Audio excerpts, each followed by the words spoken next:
Hello and welcome to this program called A Lesson in 10 Minutes.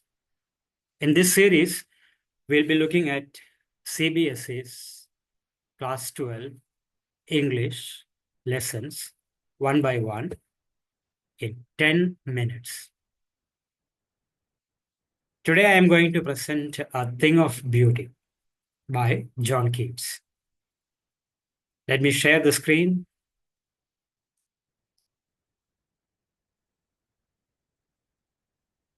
All right.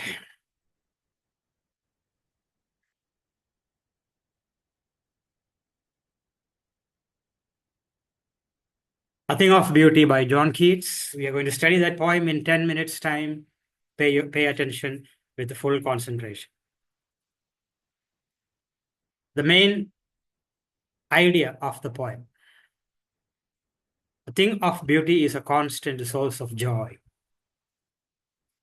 Beauty can give us many blessings, including immortality. That's the main idea of the poem. If you remember that much, you can deal with most of the questions of CBSE, general questions. Keep this in mind. A thing of beauty is a constant source of joy. And beauty can give us many blessings, including immortality. I've written below, for Keats, beauty is a kind of religion. Yeah, we believe that religion gives us immortality. For Keats, beauty did that job. If you understand that much, the rest of the poem will be easier to understand. Now let's look at the poem in detail, lines 1 to 3. These lines present what beauty is for Keats. A thing of beauty is a joy forever. Its loveliness increases. It will never pass into nothingness. That's what the lines say. The meaning I have written on the right side of the slide. A beautiful thing is a constant source of joy. A thing of beauty is a joy forever. Meaning is that its loveliness increases. How?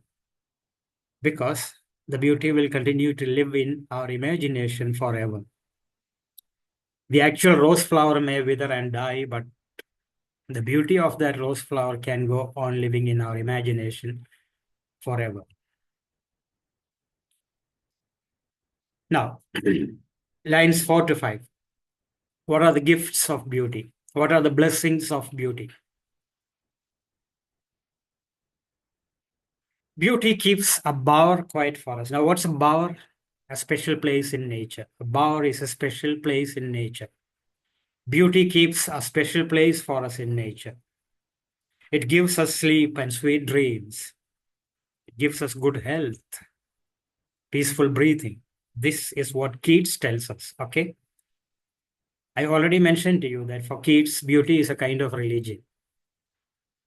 If your religion can give you a special place, like the church, prayer room, temple, whatever, then for Keats, beauty did that same. It gave him a special place in nature, maybe under a tree, wherever, on the bank of a river. It gave him sleep and good dreams, good health, peaceful breathing. Before I proceed, just to make sure that you are following this, some questions. What does the word bower symbolize? A special place in nature. Because beauty is going to give us beauty as all these blessings, good sleep, good health, sweet dreams, joy forever. Then, how does the poet associate beauty with health and tranquility? When the poet mentions that beauty is going to give us sweet dreams, good breathings, quiet breathing, etc., he is associating beauty with health and tranquility, peace. How do the lines reflect Keats's view of the relationship between beauty and human well-being? You just explain these points which are mentioned here. This is human well-being. Good sleep, sweet dreams, good health, peaceful breathing, serenity, peace, tranquility. That's just to make sure that you're following. We're going to carry on. What are the literary devices used in the lines so far here? But we'll keep a bower quiet for us. Bower, quiet breathing. These are examples of imagery. Imagery is a mental picture, a picture that comes to your mind, that's created in your mind by the word. Bower, for example, a place under a tree, a place on the bank of a river, a special place. Personification. Beauty is personified as a person who will keep a bower ready for us. The- We love these gifts. Keats says this. These lines are from Keats. Therefore, on every morrow are we wreathing a flowery band to bind us to the earth. Keats' own lines. Therefore, meaning on the right side, because we love these blessings of beauty. Because of that, therefore, every day we are tying ourselves to the earth. We are binding ourselves to the earth with a chain of flowers. Putting that meaning in a very prosaic way, our connection to beauty and the earth is an ongoing creative process that brings joy to life. In simple words, we are tying ourselves to the earth in order to enjoy the beauty of the earth, which gives us joy. But there are sorrows too. Lines 8 to 10, which are the only negative lines in this poem, in this extract. There are some negative things like despondence, despair, shortage, dearth is the word used in the poem, shortage of noble people, sad days and bad ways. Bad ways, the lines used in the poem are unhealthy and over darkened ways. And all these are man made, human made evils. Humans are not as good as nature in Keats's vision. And nature will give us a solution. What's the solution? The sorrows make us look for happiness. These sorrows, which I mentioned in the previous slide, despair, frustration, lack of nobility, and so on, they make us look for happiness. And where do we find that? We find it in nature, in beauty. In the poem, the poet uses the word like made for our searching. The sorrows make us search for some shape of beauty, some beautiful object, which will move away the pall. Pall is a coffin cover. Here is a metaphor standing for sadness, gloom. That pall, that cover, has to be removed from our dark spirits, our sad hearts.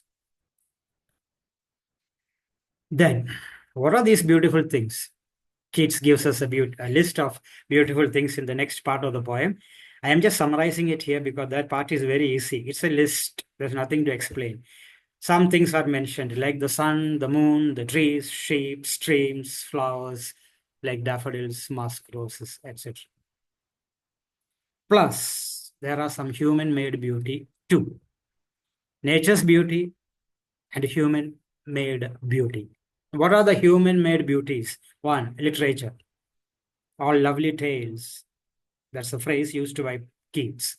All lovely tales. Literature. Monuments.